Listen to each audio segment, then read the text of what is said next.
When the glass doors closed behind them, cameras captured what looked like the future. 8 people were now living inside a sealed world with its own ocean, rainforest, desert, farm, and atmosphere. At first, the atmosphere behaved as expected. Then, climbing a staircase became exhausting. Sleep was interrupted by sudden gasps. The crew physician struggled to add a column of figures. Something inside their world was disappearing, and no one could explain where it had gone. The answer was oxygen, but the falling oxygen level was only a symptom. The real story was the chain of small imbalances that made this miniature Earth behave in ways its designers had not predicted.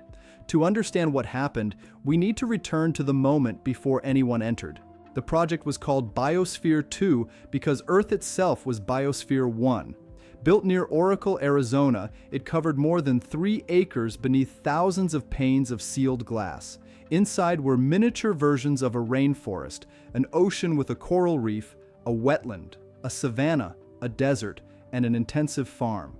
Below the garden sat the technosphere: pumps, tanks, air handlers, pipes, and 2 enormous variable volume chambers known as lungs. The system was not closed to energy. Sunlight entered, and electricity helped run the machinery. The experiment was whether air, water, nutrients, and waste could keep circulating with very little material arriving from outside.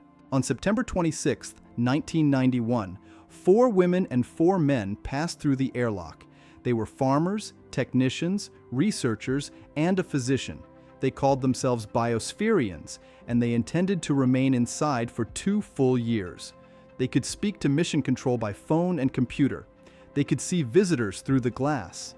But almost everything they ate, drank, breathed, discarded, and reused was now part of the same limited system. Once the door closed, the experiment was no longer just around them. They were part of it. At first, life inside could look almost idyllic. The crew harvested rice, sweet potatoes, beets, bananas, and papayas.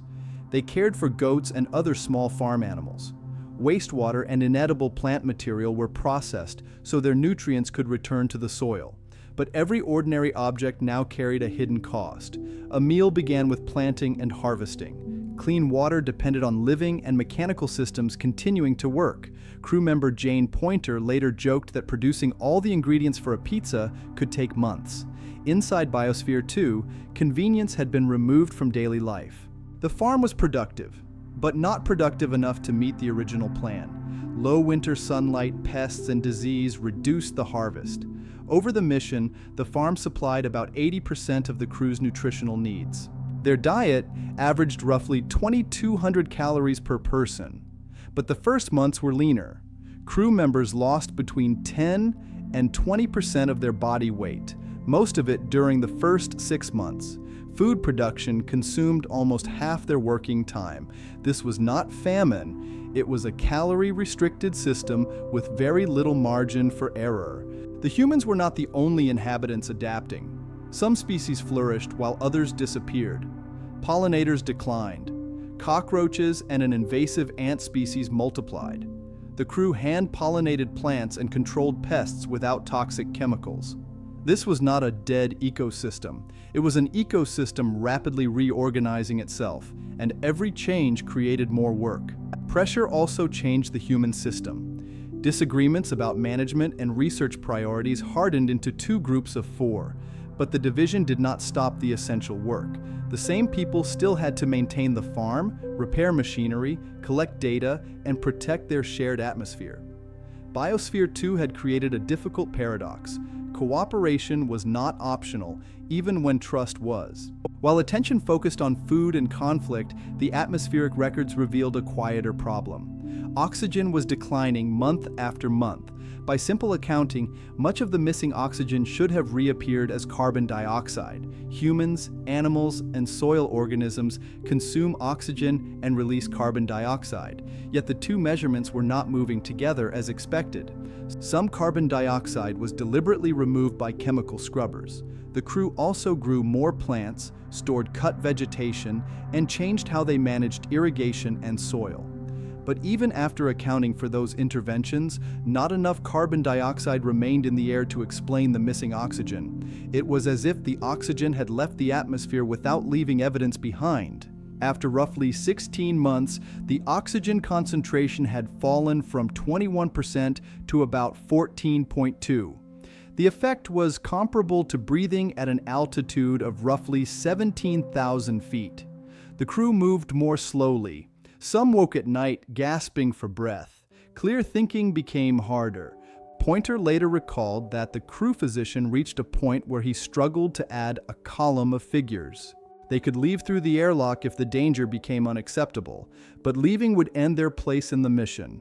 No one wanted to be the first person to say, "I cannot continue." Safety finally outweighed the purity of the experiment. Pure oxygen was introduced from outside. It was added more than once during the mission, replacing part of what the atmosphere had lost. The intervention allowed the crew to recover and the research to continue, but it also changed the story being told outside the glass. If a closed world needed oxygen delivered by truck, had the experiment failed? Or had it discovered exactly the kind of failure an experiment was supposed to reveal?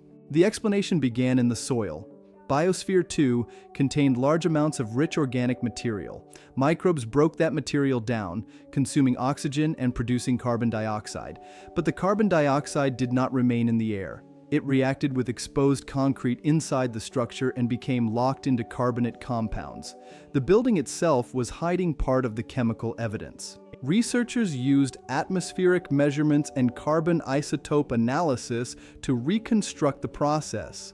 The loss was not primarily caused by a dramatic leak. The oxygen had not vanished. Its atoms had moved from the air into carbon dioxide and then into solid carbonate compounds in the concrete, places the original atmospheric model had underestimated. On Earth, the atmosphere is so large that many local imbalances are diluted or buffered. Inside Biosphere 2, the same biological processes move through a much smaller reserve. A modest error in soil composition could become a threat to every person in the system. That was the deeper lesson. Nothing in a closed world happens in isolation. More microbial activity changes the air. Changing the air changes the people. Changing the people changes the work they can perform to protect the system. A small imbalance can travel through everything. The scientific problem was only part of the controversy. Early in the mission, an injured crew member briefly left for surgery and returned. Scientific equipment and limited supplies later passed through the airlock. Then came the outside oxygen. To the people running the mission, these were documented responses to real problems. To critics, they contradicted the public image of a self-sufficient world sealed away for 2 years. The distinction between a materially closed research system and a completely isolated world had never been communicated clearly enough. Once public trust began to fall, every intervention looked like proof that the experiment had been staged. On September 26, 1993, the same 8 people emerged from Biosphere 2. They had remained inside for 2 years and 20 minutes. They had produced most of their food, recycled water and wastes, maintained multiple ecosystems, and collected an enormous record of a closed world changing over time. They had also depended on oxygen from outside, supplemented their harvests with seed stock and food grown and stored inside before closure, and accepted limited material exchanges through the airlock. Both versions are true. The mission completed its calendar. The original promise of simple self-sufficiency did not. Calling Biosphere 2 only a failure misses what experiments are for. The project did not prove that 8 people could live indefinitely inside a perfectly self-sustaining artificial Earth. It demonstrated why doing so is extraordinarily difficult. Its atmosphere, farm, machinery, microbes, concrete, and human relationships were not separate systems. They were one system, and an error in any part could move through all the others. Today, the facility remains an earth science laboratory operated by the University of Arizona. The original mission's questions also remain. How much life support can be regenerated? How much must be stored? And how much uncertainty can a closed habitat survive? They entered Biosphere 2 hoping to prove that a second Earth could be built. What they discovered was how difficult it is to reproduce the first. The crisis did not arrive as an explosion or a broken window. It appeared as a line moving quietly downward. They stayed long enough to learn that inside a closed world, even the air has nowhere else to come from. Every choice changes something. Eventually.